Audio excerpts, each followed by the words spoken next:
Eu queria convidar vocês a abrir suas Bíblias no Evangelho de Lucas, no capítulo 10.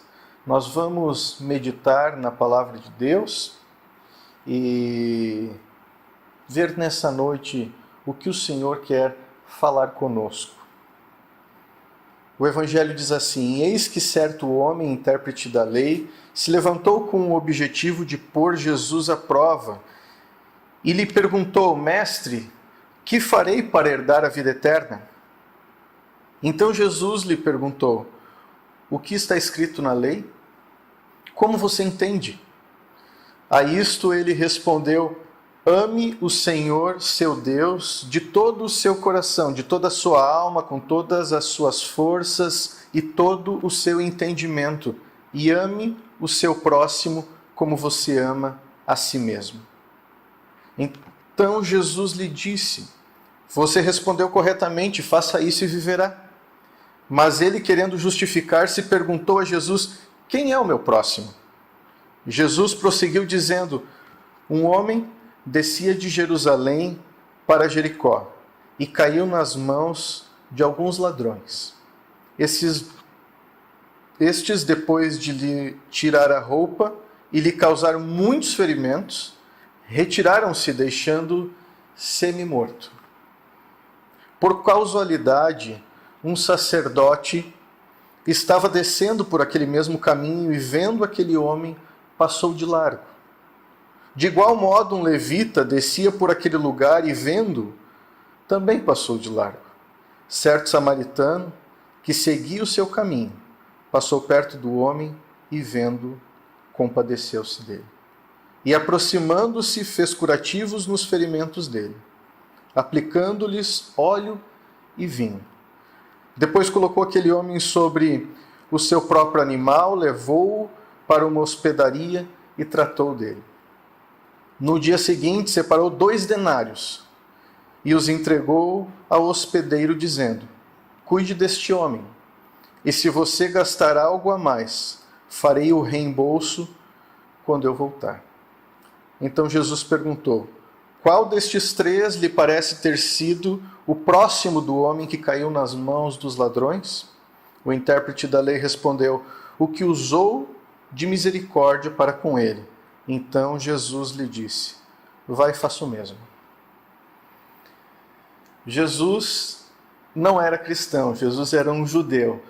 E a Bíblia que Jesus lia era a Torá, era o Antigo Testamento. Então, o que nós temos aqui é uma conversa entre 2 rabinos, Jesus e um mestre da lei do primeiro século.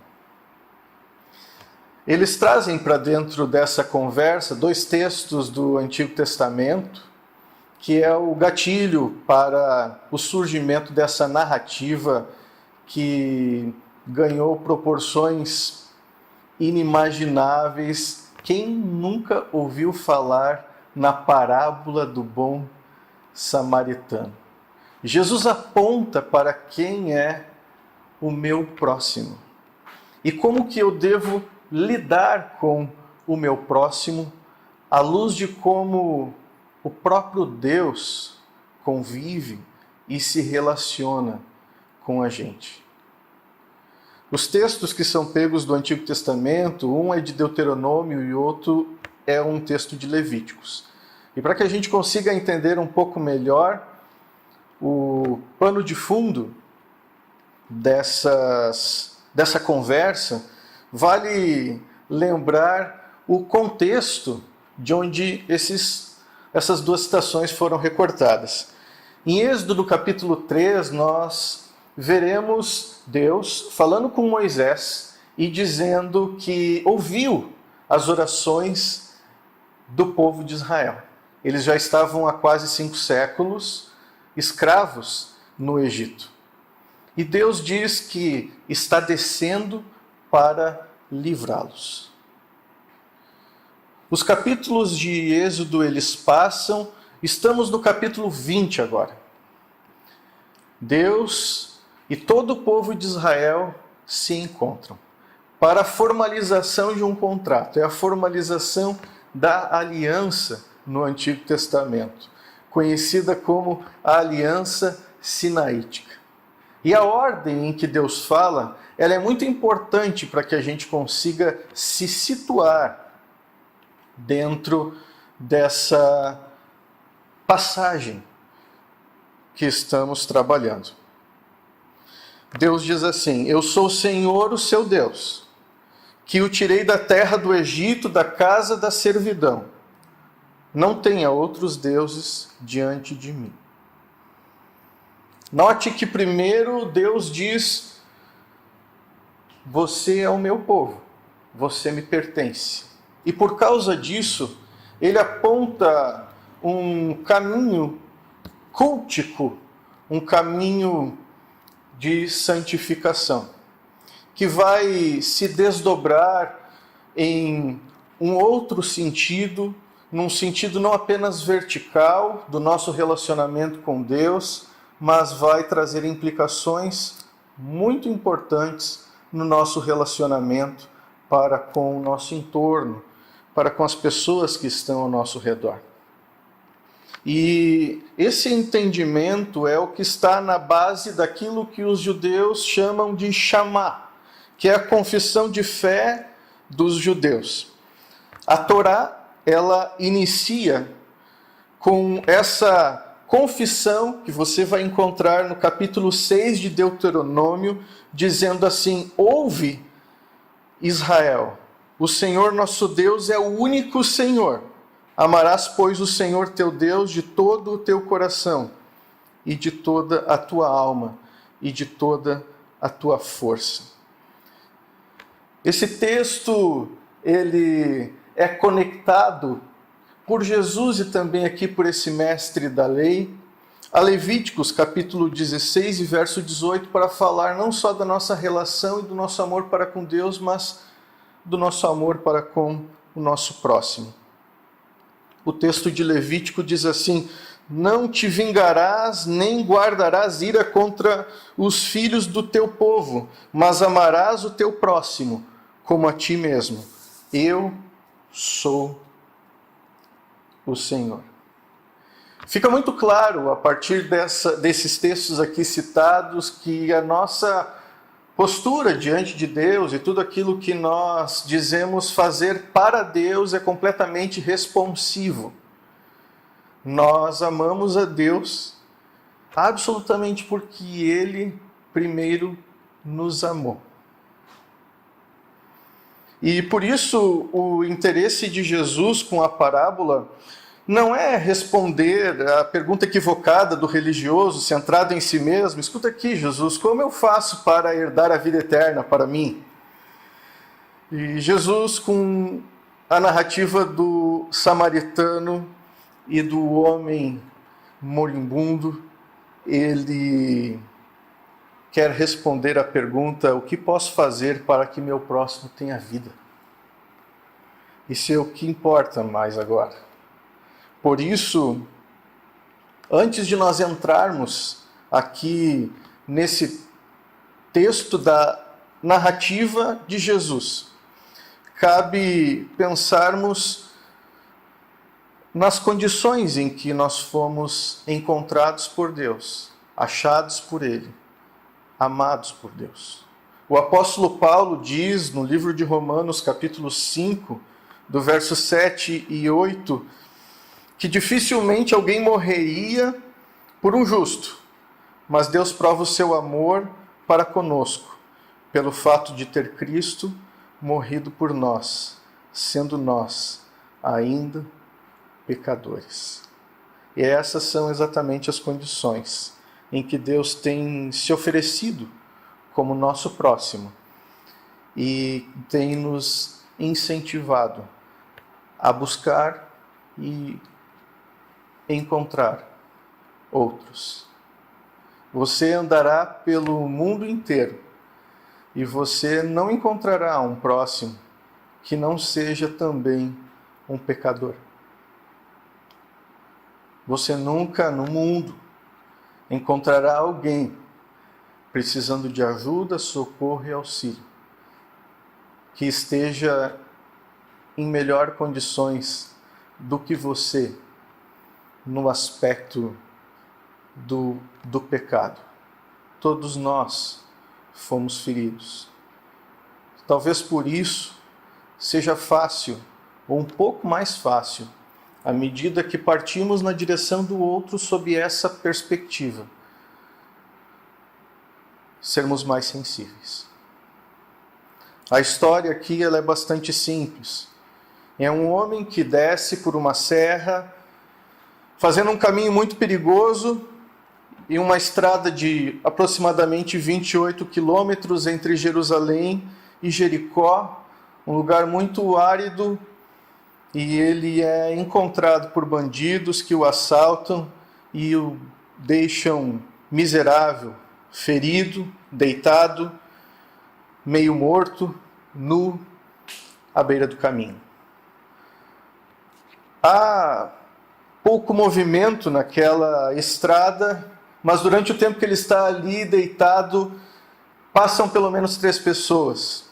A primeira delas é um sacerdote, a segunda é um levita, e a terceira é o samaritano. O homem que Jesus se refere aqui certamente é um judeu.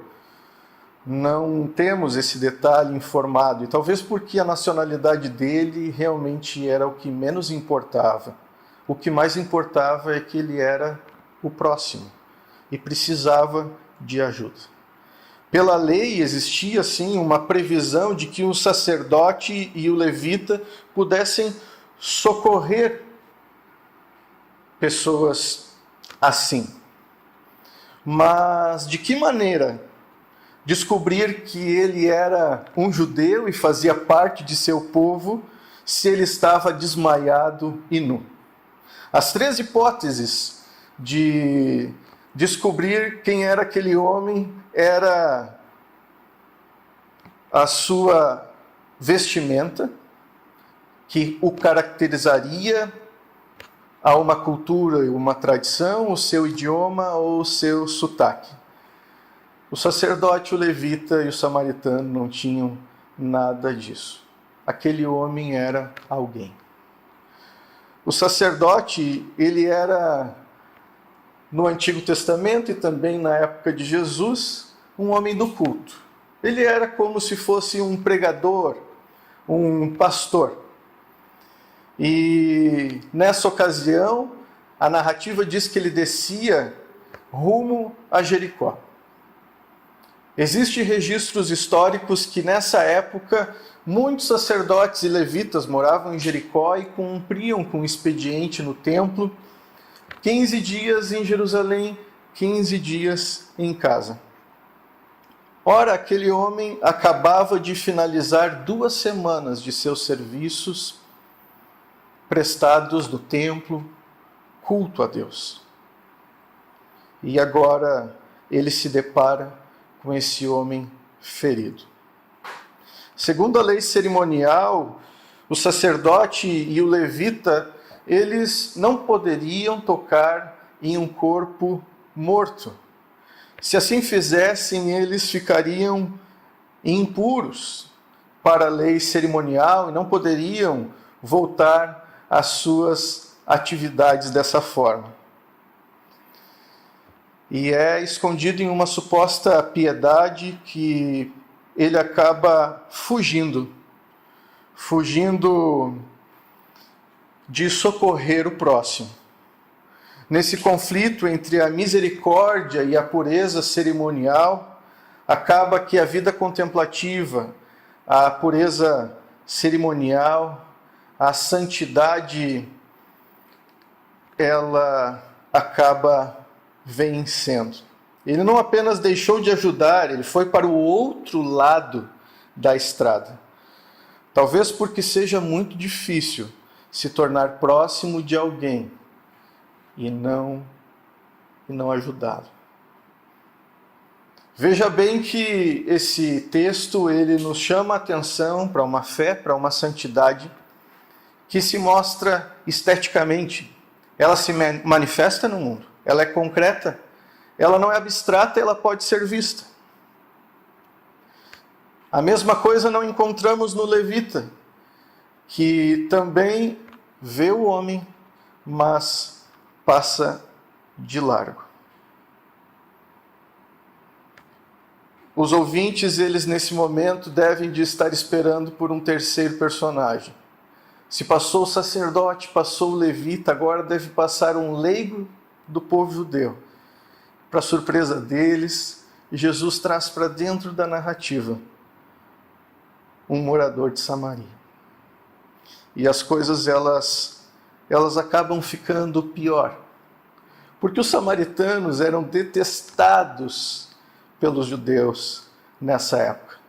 Eles construíram um templo em sua própria localidade, não vinham a Jerusalém prestar culto e eram tidos como não fazendo parte do povo de Deus. Prova disso é que quando os inimigos de Jesus no Evangelho querem atacar a Jesus, eles chamam Jesus de endemoniado e de samaritano. E o texto está dizendo que esse samaritano viu o homem seriamente aflito, seu coração se condoeu. Isso nos lembra as próprias palavras de Jesus em Mateus, no capítulo 9, 36, dizendo que Jesus, quando viu a multidão perdida como ovelhas sem pastor, ele se condoeu, ele se compadeceu. Isso é o que difere o samaritano dos religiosos. Certamente ele, como os outros, também tinha um itinerário, ele tinha um lugar a chegar, ele tinha um horário a cumprir. Mas ele parou, ele viu e se aproximou. Além disso, ele se entrega a um trabalho demorado e terapêutico. Ele aplica óleo e vinho, diz o texto, para desse modo limpar as feridas e diminuir a dor. Certamente ele não carregava com ele um esparadrapo, teve que rasgar da sua própria roupa para poder cuidar daqueles ferimentos. O texto diz que ele colocou o homem ferido sobre o seu próprio animal e certamente seguiu a pé até a próxima cidade, buscando um lugar seguro, onde pudesse hospedá-lo, tratar e melhor cuidar dele. Eu fico imaginando naquela região onde judeus moravam, esse homem entrando com o seu cavalo e carregando um homem, um hebreu, todo ensanguentado, machucado, um samaritano entrando num bairro, numa vila, onde só há judeus no primeiro século. Ele se expõe a risco à medida que socorre o homem, sem saber se aqueles assaltantes ainda estavam ali ou já haviam fugido. De fato, ele se expõe a risco à medida que vai para dentro do povo de Israel, levar aquele homem nas condições em que é encontrado. Ser próximo de alguém e da sua necessidade é de fato, inevitavelmente, tomar parte na dor, na condição, nos riscos e no sofrimento daquele com quem nos envolvemos. Aliás, é exatamente isso que Jesus faz quando se envolve conosco, pecadores. Veja que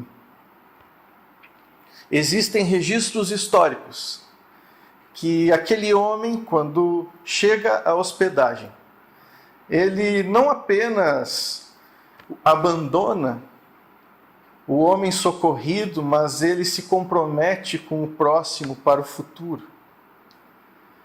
A Bíblia diz que ele deixou 2 denários, que era equivalente ao trabalho de 2 dias, e avisou ao dono da hospedagem: cuide dele até que eu volto. E quando eu voltar, eu pagarei as demais despesas. 2 denários equivalia a aproximadamente, numa hospedagem da época, algo em torno de 15 dias de repouso daquele homem. Ele deu tudo que ele tinha e se comprometeu até o fim. Isso é amor. E é por isso que nessa parábola nós somos convidados a olhar para o vulnerável, o moribundo, de forma respeitosa. Somos convidados por Jesus a olhar duas vezes. Olhar demoradamente, olhar de forma sensível e de forma compassiva. O mesmo olhar com que Jesus nos olhou um dia. Nós somos convidados a fazer exatamente o mesmo. E como resposta à pergunta daquele homem da lei, quem é o meu próximo? Jesus, ele traz para o centro dessa conversa uma pessoa marginalizada.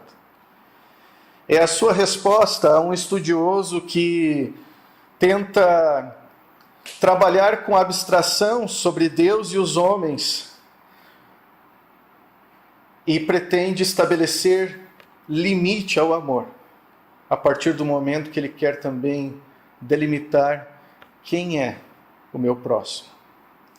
O escriba, ele quer andar pelo mundo por meio de teorias, e Jesus puxa ele para a prática e ele diz, olha, é muito simples. Tem uma pessoa precisando de ajuda e alguém precisa ajudá-la. O amor ágape se orienta pelas necessidades do momento. É a necessidade que dá forma ao amor. A necessidade nos faz próximos. O mandamento do amor que vem de Deus através de Jesus é algo que nos tira toda a previsibilidade, nos desacomoda da segurança, da monotonia da vida, de tudo aquilo que nós temos programado para as próximas horas e dias e anos da nossa vida. Nos instiga a ser ousados e criativos numa solução para quem está precisando de ajuda e passando por sofrimento. É as necessidades do próximo que definem o amor. Jesus, ele viveu para dar vida àqueles que, escravizados pelo pecado, adúlteros, doentes, possessos, gente na última quadra da vida. Jesus, ele se ocupou com essas pessoas. Esse era o público com quem Jesus andava. E se nós quisermos encontrar com Jesus no serviço, é neste lugar e com essas pessoas que devemos andar. Ali Jesus será achado. Amar a Deus, então, e cumprir os mandamentos diz respeito a amar as pessoas, tornar-se próximos delas, ajudar a devolver-lhes a vida, a dignidade, a liberdade para serem gente de novo. Deus não nos chama para vivermos a nossa fé de uma maneira individual, escondida, restrita aos nossos familiares, aos nossos amigos, claro, também a essas pessoas, mas Deus nos convoca a dar um salto para fora de nós mesmos e para fora dos nossos interesses e na direção do outro.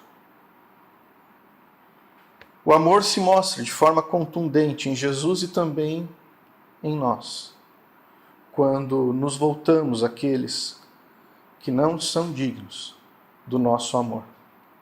Nossa mão estendida, nosso coração misturado na dor dessas pessoas. Jesus, ele radicalizou o mandamento dizendo: ouviram o que foi dito, amarás o teu próximo e odiarás o teu inimigo. Eu, porém, digo a vocês, amem os seus inimigos e orem pelos que perseguem vocês, para que vocês se tornem filhos do Pai Celeste. É muito interessante a maneira como Lutero, no século XVI, lida com esse texto. E sobre o samaritano, ele diz assim: repito que você precisa aprender isso para colocá-lo em prática. Pois esse é o fruto que se espera daqueles que têm a palavra de Deus.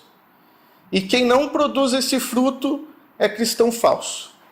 A exemplo daquele sacerdote, a exemplo daquele levita da história, que são santos de pau, sim, santos diabólicos, pois quem passa longe de seu próximo, necessitado, também passa longe de Deus. Assim sendo, esse evangelho ensina-nos uma bela, apropriada e necessária lição de como devemos viver, caso desejarmos estar entre aqueles que realmente são amados por Deus, a saber, que amemos o nosso próximo, necessitado, e lhe façamos todo o bem. Deus levará isso em conta, como se fosse feito tudo para Ele.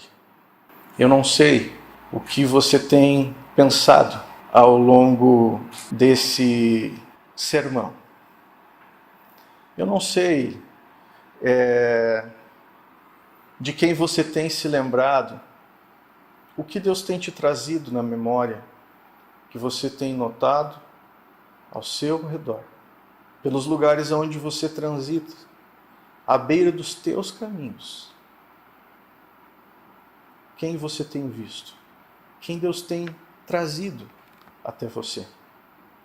É interessante que a palavra de Deus diz que Deus nos preparou para boas obras, as quais de antemão Ele preparou elas para que andássemos nelas. Nós às vezes damos a curva àquele que Deus leva até a nossa porta. E desejosos, imaginando servir a Deus, nós queremos criar sempre de novo ambientes confortáveis, mas não legítimos, artificiais de serviço a Deus. Se você abrir os seus olhos, você vai enxergar. Se você abrir os seus ouvidos, você vai ouvir o grito daquele que sofre. Não somos nós que decidimos a hora. A hora de tornar-se próximo de alguém é determinada pela necessidade deste alguém. E é nesse sentido que o texto que lemos diz casualmente: o sacerdote passava por ali. Não era uma agenda a ser cumprida, casualmente. Quero destacar aqui que não havia previsão do fato e que a ação não foi premeditada. As circunstâncias emergenciais da vida de alguém é que determinam a ação de socorro e misericórdia. Deus não pede que nós amemos o mundo todo. Não, é bem menos do que isso. Deus ele está dizendo: ama o teu próximo. Ama um de cada vez. E eu penso que em uma situação dessas, de fato, talvez o cristão possa amar no máximo um próximo de cada vez, se quiser fazê-lo bem feito, de forma diligente, dedicada, porque se ele for assim fazer, ele precisa olhar para ele, precisa ouvir, precisa responder, precisa participar da vida e trazê-lo para dentro de sua própria vida, para também participar da sua. Na Bíblia, a palavra próximo, ela está sempre no singular. Ela nunca é encontrada no plural. E louvado seja Deus, que, embora sozinho, o próximo, ele sempre é achado na comunhão. É interessante que Jesus ele não nos apresenta o final dessa narrativa. Parecido com outras parábolas que Jesus conta, ele deixa o final em aberto, e eu acho que isso deve de ser porque o final dessa história, essa história, ela se completa na nossa própria história, na história de você, na minha história, com o mundo e as pessoas que eu encontro, que você encontra pelo caminho. Jesus também responde que o próximo é quem oferece auxílio e não quem recebe auxílio. E isso talvez se deve ao fato de a lei de Deus pretender nos fazer sujeito no exercício do amor e da misericórdia, mas também nos lembrar. E é bem importante nos lembrar que nós estejamos abertos a isso, que também somos objeto do amor e do carinho de Deus por meio das pessoas. Vamos orar. Precioso Jesus, eu oro nessa noite pedindo que o Senhor derrame o seu coração em nossos corações. Nos dê a capacidade de enxergar para além de onde os olhos humanos podem ver. Olhar para além das aparências. Queira usar nossas vidas para socorrer quem está à beira do caminho, quase morto e golpeado pela vida. Nossos vizinhos, nossos colegas de trabalho e colegas de aula. Pessoas estranhas pelas quais muitas vezes nós passamos. Usa-nos para a glória do teu nome.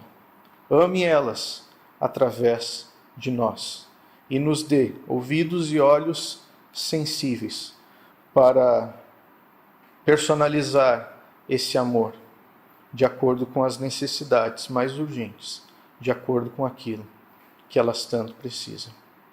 Pai querido, nos dê essa percepção integral da vida e do ser humano, de modo que possamos dedicar tempo de escuta, compartilhar o teu amor, mas também olhar para necessidades básicas que às vezes envolve nosso esforço, nosso trabalho, recursos que tu mesmo tem nos dado. Torna-nos sensíveis, Senhor, nesse tempo de pandemia e nos usa em nossa cidade, em nosso bairro, no nosso condomínio, na rua onde moramos, entre todos aqueles que nos cercam, para a glória do teu santo nome. Amém. Deus te abençoe. Vá e faça o mesmo.